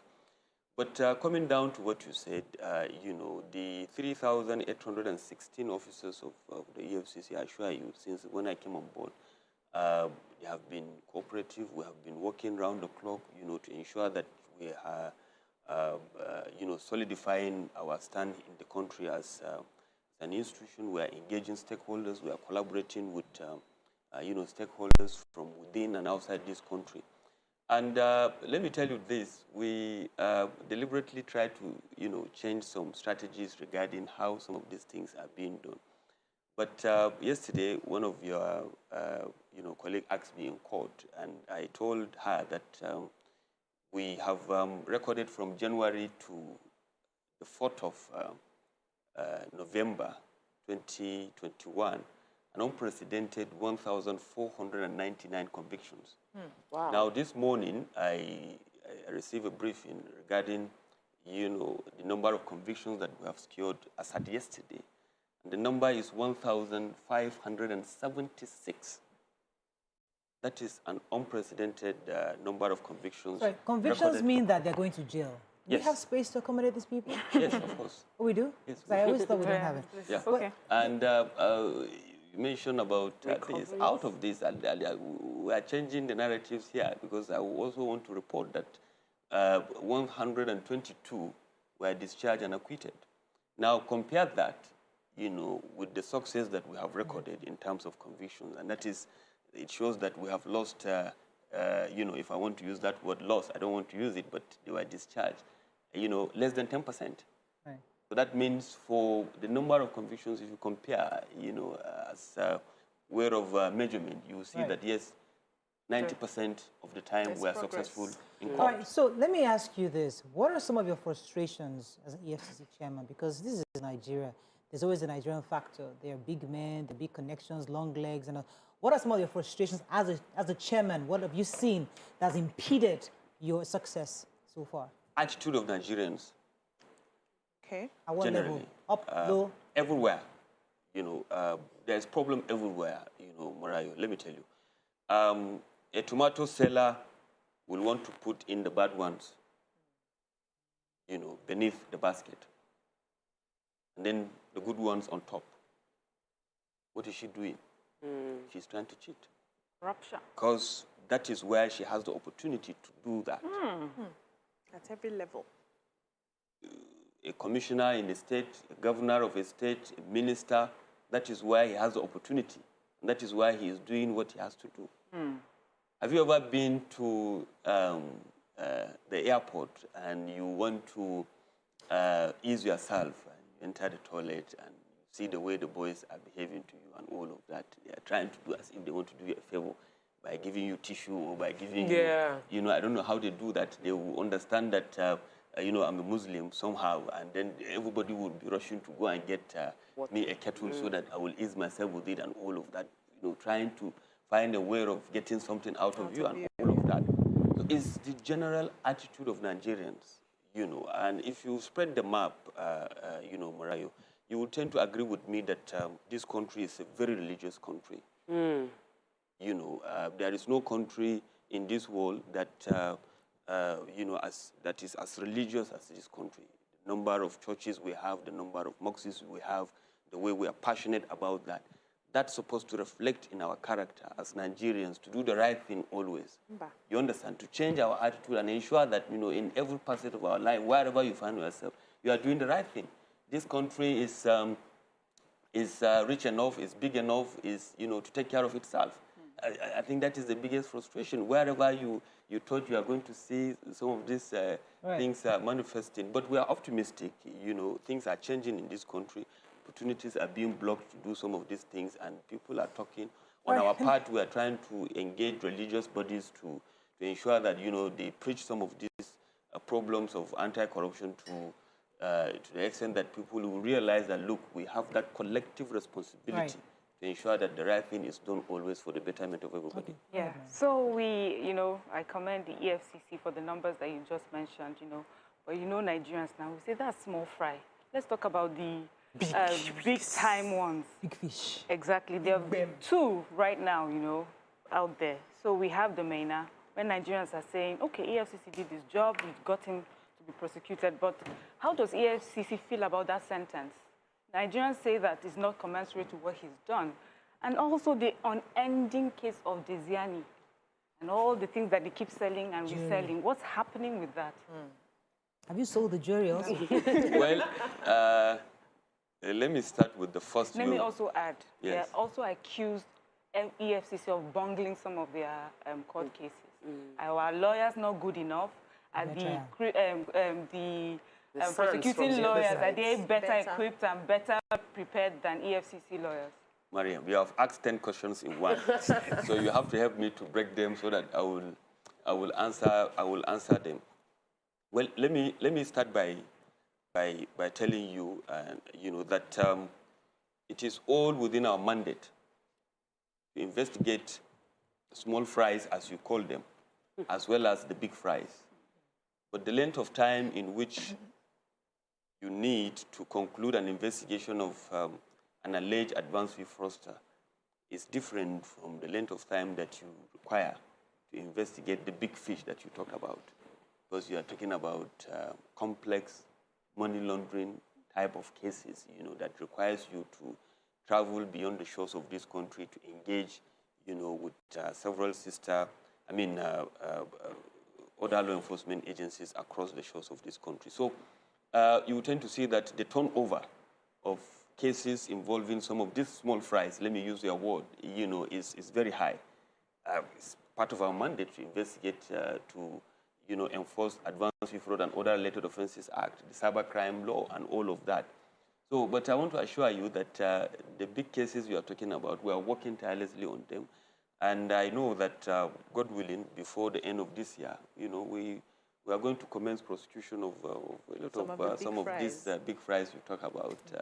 You know, other former governors or former ministers, or whatever you are going to see. I'll come to BC, but I want to ask about this big fry a bit, because someone like a May now, he's been convicted. He's going to 8 years, right? I think it's 8 years. 8 years he got. Help us describe the cell he's going to. Is it a nice living room, house, pretty, or is it like the movies where it's one color 6 by 2 feet, you know, like a regular cell, dirty, and he's going to be eating from hard labor. Give us a Nigerians have a picture of where Mina is going. Let me start by answering what Mariam have asked, you know, in relation to the subject. The subject has been convicted, you know, he has been convicted. We are very happy with the judgment. He's going to serve 8 years, you know, cumulatively it's about 60 years. You know, restitution is made to the government, of course, and all of that. So we still have another case against him, and of course the civil for future proceedings, you know, taking place. In relation to the question asked by Mariam regarding that, I think you need to invite the CG of Correctional Services to answer that. Ours is to go to the court, present our case, and then at the end of the day, the judge will make pronouncement, and then of course we hand over to the people that are supposed to put him in custody. You have asked about it. Let me just the government have not sold a single that bra that is property, not sold it. property recovered, etc., etc. So we are working towards that. Did you touch that bra? Did you touch it? Did you touch it? Did you touch that bra? Did you see it? Or you're just hearing about it, or did you the jewelry? Did you feel it with your hands to know that it's diamonds, or they're just telling you it's diamonds? I want to know because I'm on the lighter notes. On the lighter Please, notes. You have accused us several times of media trial, but I think it's good to be fair to everybody at all times. Justice is a two-way thing. There was nothing like diamond bra. It's just the creation of what? I saw a picture. Social media. What? I can tell you that for free because I'm the lead investigator on that, so I can tell you that. Don't Nigeria be will not kill me. Front page. Surprise on that and all of that. Wow. I'm not aware of it. And if there is something like that, I should know because I led the search and all of that. So. Thank you for clarifying. This is serious. We the people. And that is one of the things that I mentioned to you that in the biggest problem that we have is our attitude. And all of that. We need to change for better. Yeah, so I watch a lot of American films, permits me, and a bit worried about the modus operandi of some people who have been invited to the EFCC. So what we see in most of these Hollywood movies is the fact that they would profile, they would investigate before they finally invite you and question you and, arrest you if there is a need for it. Yeah. But we hear a lot of young Nigerians come out to say, I was invited, I was questioned, I was detained for a few days, and then they released me without telling me what I have done. There's no case against me, and then they take my personal effects. So can you help us clear on your modus operandi, how exactly you investigate and, It's not true. You see, it's not true. Look, there are instances whereby somebody is arrested, for instance, on his way to, let's say, Dubai, carrying some hard currencies that he has not declared. Okay. So he's already arrested based on the fact that he has not declared those things. And then, of course, he's being handed over to the EFCC for further investigation. Okay. So is there any time to say, no, we're not going to arrest you? We want to go and profile you first and then come back and arrest you? No. No, that's a different case. So that's a different case. There are instances whereby we have an intel to say that, no, look, this place or this building, is warehousing, suspected advanced fee fraudsters. You understand? And of course, you have to act. You understand? But of course, there are some other cases where we go on with our investigation for 1 year, for 2 years, for 3 years without any invitation. People can be mischievous, to say all sorts of things. But what you said regarding the movies, they are movies, they are fictions, and all of that. All right, let me jump in here. It's not in every instance that you need to profile this, you need to do this, you need to do that. At times, of course, during the course of your investigation, you reach, a point where you need to invite that person to come and answer and shed more light. Because, of course, even if you charge him to court, he is innocent until proven guilty. Right. So he can be asked to come, a few questions will be asked. Right, how can you let me invite throw a few somebody more without telling him what he has done or why you are inviting him? Exactly. Come on. We see that in the at least. So, sir, let me quickly throw in 2 quick questions. You've been in EFCC almost like the inception, like they started in 2003, you joined 2004, and you've been blessed to be at the head. We know that in every agency there's the Nigerian element of corruption. Since your appointment as the chairman of EFCC, have you prosecuted any within the EFCC?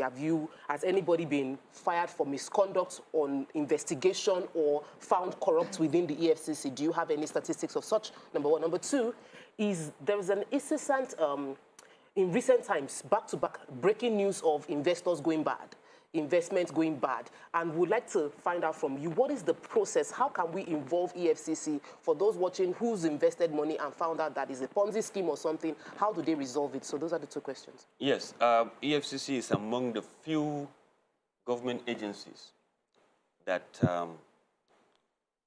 have a full-fledged Department of Internal Affairs. It's like the police of the EFCC. The department was established in 2013. It has a director, they have their own staff, et cetera, et cetera.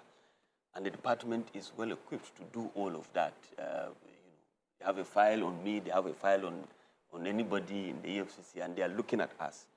I also want to let you know that that department, is also licensed. We have the equipment for polygraph, testing capability. We have it there, where scientifically somebody can be asked on things. And for the first time in the history of court processes in Africa, polygraph test was tendered in court and it was admitted. You understand? So even if we don't have, clear, evidence and all of that, some of these things can help, to enable us have an indication of whether somebody is lying also. I want to tell you that, look, with deep heart, I have had cause to approve dismissal of several officers since when I resumed office. Because of instances of that, of course, human beings are always human beings. You will have some bad elements from within the system. And we are looking, towards, ensuring that we act, the way we're supposed to act, the way we're acting on others, and also on us as well. So if you have anything, against anybody, write to us, and we'll ensure that it is being investigated to the latter. This issue of investment scam that you mentioned, Tope, is something that we have observed. We are working, on that. In fact, as at the last briefing, when we aggregate all the complaints involving investment scam, as well as employment scam, you understand, Nigerians have complained to us to have lost over 200 billion naira. What? In complaint. It's a huge problem. Ponzi scheme that is going on left, right, center, and Nigerians have to be wary about anybody that is promising you, some, mine, kind of interest. How can you invest 500,000 and somebody is promising you 50,000 naira every month, and then at the end of that, you collect your 500. You collect your 500 back? What is he doing? What is he into? Is he investing in stock exchange? Is he into, what is he into? You understand? Why is it that he's the only person among the 250 million Nigerians that has that idea, to come up with, kind of investment that is bringing in this return? What they are doing is simply what it is, a pyramid scheme. Take from this, give this, take from the new investors. Well, how does it EFCC help those that have gotten trapped? We have been working, we are still working tirelessly, on all of that, in all the commands. It's subject of our discussion, I think, even at the last meeting with all the commanders across the zonal offices. We are working. So anybody that has a complaint, please let him come forward with it. And do they recover the money? Yes, we have. In some instances, we do. In others, these people are just they don't have the money to pay. They don't have the money because they are taking your money and they are giving it to another person. So it is very, very difficult for us to recover 100% of such funds. One of my concerns is that if we are truly ready to fight corruption, we'll take your job very seriously, because I think you don't have enough operators. You have less than 4,000 operators across the country. If we see if it's like the bedrock of one of our issues, we should be able to go out there and launch this huge recruitment plan where we have, in 5 human beings, one is a EFCC operator. No, we're trying to beat corruption, because the tomato seller is there, the bus driver is there, the banker is there, the politician is there. There are different levels. No, Marayo. We are optimistic that things will change for better. There are things to consider. You have the prevention aspect. You have the enforcement aspect and the asset recovery aspect. In the EFCC, some weeks ago, we launched our strategic plan And we have the 4 strategic objectives are in there, for everybody to see. One of the objectives there is the increased public engagement in the fight against corruption. Okay. Me being here is part of it. You understand? We want Nigerians to be on board. This. We want Nigerians to take ownership of this wherever they are. So we don't have to police everybody. We are embracing technology. One of the objectives that we have there is to have intelligence-driven investigation, prevention, and asset recovery. That is the way to go. You have to embrace technology to be able to monitor this, to be able to, ensure that you are checkmating this thing without necessarily having humans, doing all of that. One of our strategic objectives, is to have and improve, coordination and, collaboration with relevant stakeholders. You have other stakeholders that are out there. We have other law enforcement agencies. So you need not to have an EFCC that has 200,000 or 300,000 so that, no. We need to engage. We need to learn to trust our leaders. And then, of course, we are working towards seeing that system and processes, are improved, for the prevention of this crime. So it's not about the number. We are comfortable about the number, and we will, of course. Let me get one final question for you before we run out of time. Go ahead. My own is the whistleblower policy and the whistleblowers' safety. Going forward, how far and how well has that worked for the EFCC? Are we getting a lot of people who are willingly coming forward to give information? And secondly, I think you should help me answer the question about the lawyers, the caliber of lawyers the EFCC has. Let me answer the last one. We have wonderful set of lawyers, that are doing wonders, and that is why you can see that they have won 90 out of 100, or more than 90 out of 100. Look, there is no institution of government that have contributed to the development of law in the last 10 years than the EFCC. Go and check the records. We are busier than any government agencies in court. You understand? I believe we have the second biggest law chamber in this country, maybe behind that of the Attorney General of the Federation. So the lawyers are good. The lawyers are trying their best. We are learning every day. You understand? We have a very good, cordial working relationship with the judiciary. The judiciary have been helpful, from the CJN to the President of the Court of Appeal to the various CJs across, to the judges. And it's for everybody to do and to work together to ensure that, we have sanity in this country. Your second question is on what, Mariam? Whistleblower. Whistleblower. I want to appeal to Nigerians that they should all go ahead and download our Eagle Eye. We recently launched an app where you can download, and with ease you will be able to report any economic and financial crime. I want to assure Nigerians that once you do that, we will be able to look at it and deal with it based on its own merit. Nigerians are assisting us with that. They are sending a lot of complaints, and we are working with that. And one of the recent complaints we received through the app led us to a recovery of a very big, real estate in Lagos here, valued at over 400 million.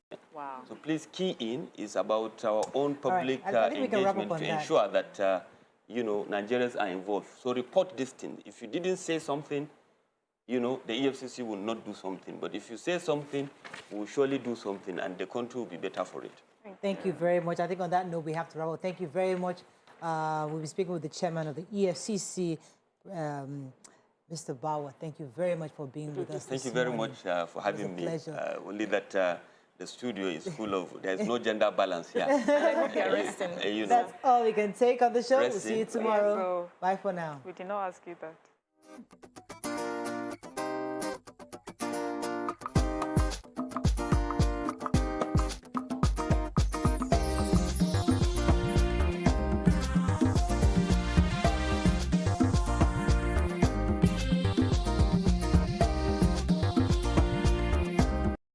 Every day is a busy lifestyle with the simple pleasures of life, like the Gree Smart function from your phone.